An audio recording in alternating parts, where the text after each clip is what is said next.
ஹே all அஸ்லாம் வலைக்கம் everyone, welcome back to அலிமாஸ் மினி விளாக்ஸோட. இன்றைக்கி பார்த்தீங்கன்னா உங்ககிட்ட ஒரு லன்ச் ரெசிபி ஷேர் பண்ணலாம். ஒரு ரொம்ப ஈஸியான ஒரு ரசம் சாதம் ப்ரெஷர் குக்கரில் வந்து எப்படி நான் செய்வேன்றதை உங்ககிட்ட ஷேர் பண்ணிக்கலாம் தான் இந்த விளாக் ஷூட் பண்ணியிருக்கேன்.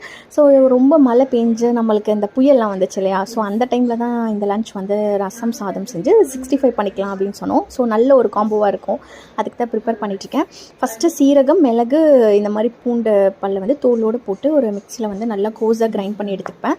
ஸோ இப்போ நம்ம தாளிக்கிறதுக்கு கருவேப்பிலை, கொஞ்சம் பச்சை மிளகா, தக்காளி, இதெல்லாம் எடுத்து நான் இன்க்ரீடியன்ட்ஸ் எல்லாம் ஃபஸ்ட்டு வச்சுட்டேன். இது வந்து சாதமாகவே சேர்த்து மொத்தமாக செஞ்சுருவேன். தனியாக நம்ம ரசம் சாப்பிடுவோம், ரசம் சாதம், சாம்பார் சாதம்லாம் செய்வோம் இல்லையா, ஸோ அந்த மாதிரி ஒரு மெத்தட் தான். நான் என்னோடய வே ஆஃப் மெத்தட் தான் உங்ககிட்ட ஷேர் பண்ணியிருக்கேன். ஸோ ஒருத்தரும் ஒரு மாதிரி மெத்தட் யூஸ் பண்ணுவோம்.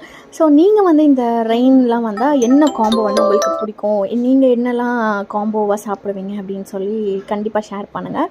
ப்ரெஷர் குக்கரில் பார்த்திங்கன்னா ஃபஸ்ட்டு கொஞ்சமாக ஆயில் விட்டுட்டு அதில் தாளிக்கிறதுக்கு தேவையான கடுகு, உளுத்தம்பருப்பு, அப்புறம் கொஞ்சமாக சீரகம், பெப்பர் இதெல்லாம் போட்டு தாளிச்சுப்பேன். இதில் பார்த்தீங்கன்னா கொஞ்சமாக வந்து நான் கடலைப்பருப்பு மட்டும் ஆட் பண்ணியிருந்தேன், ஏன்னா நம்ம ரசம் சாதம் செய்கிறோம் இல்லையா, ஸோ அதுக்காக.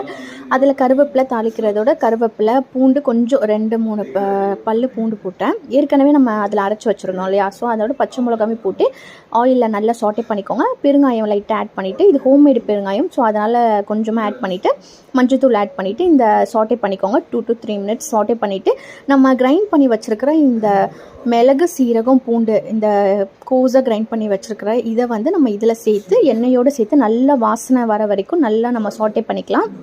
அதுக்கப்புறம் கட் பண்ணி வச்சுருக்கிற 2 மீடியம் சைஸ் தக்காளியை வந்து இதில் ஆட் பண்ணிக்கிறேன். ஆட் பண்ணிவிட்டு கல் உப்பு ஆட் பண்ணிவிட்டு இதை நல்லா வந்து சாட்டே பண்ணிக்க போகிறேன். நம்மளுக்கு தக்காளி மசிகிற வரைக்கும் நம்ம கொஞ்சம் சாட்டே பண்ணிக்கலாம், ஏன்னா அதுக்கப்புறம் நம்ம வந்து தண்ணி ஊற்றிட்டுக்கப்புறம் கொதிக்க வைக்க மாட்டோம் இல்லையா, ஸோ அதனால் நான் வந்து சாட்டே பண்ணிவிட்டு லைட்டாக அந்த மசாலா இருக்கிற ஜாரில் தண்ணி ஆட் பண்ணிட்டேன். இப்போ வந்து நல்லா ஒரு 2 to 3 minutesக்கு அப்புறம் தக்காளி மசிஞ்சக்கப்புறம் புளி வந்து கரைசல் நான் வந்து பல்ப் ஆட் பண்ணிவிட்டு அதோடு சேர்த்து தண்ணி ஆட் பண்ணிவிட்டு கொத்தமல்லி போட்டுட்டு ஒரு 2 minutes தான் வந்து நான் ஒரு ஹை ஃப்ளேமில் வச்சுருந்தேன். லைட்டாக நம்மளுக்கு நுர கிளம்பி சூடாக ஆன உடனேயே நம்ம ஊற வச்சுருக்கிற அரிசியை வந்து இதில் ஆட் பண்ணிட்டேன். நான் வந்து ஒரு 4 to 5 பீப்புளுக்கு வந்து இந்த ரசம் சாதம் செய்கிறேன். நீங்கள் அதுக்கேற்ற மாதிரி நீங்கள் தண்ணி ஆட் பண்ணிக்கோங்க. கொஞ்சம் ரசத்துக்கு எப்போவுமே நம்ம வந்து ரசம் சாதம் செய்யும்போது அதிகமாக தண்ணி வைக்கணும், அப்போ தான் நம்மளுக்கு வந்து நல்ல கொலையே கிடைக்கும், இல்லைனா ரொம்ப ட்ரை ஆகிடும். ஒரு சைடு பார்த்திங்கன்னா 65க்கு மசாலாலாம் போட்டு ஃப்ரை பண்ணிகிட்டு இருந்தோம். ஸோ ரசம் சாதம் வித் ஒரு 65 எனக்கு ரொம்ப பிடிக்கும்.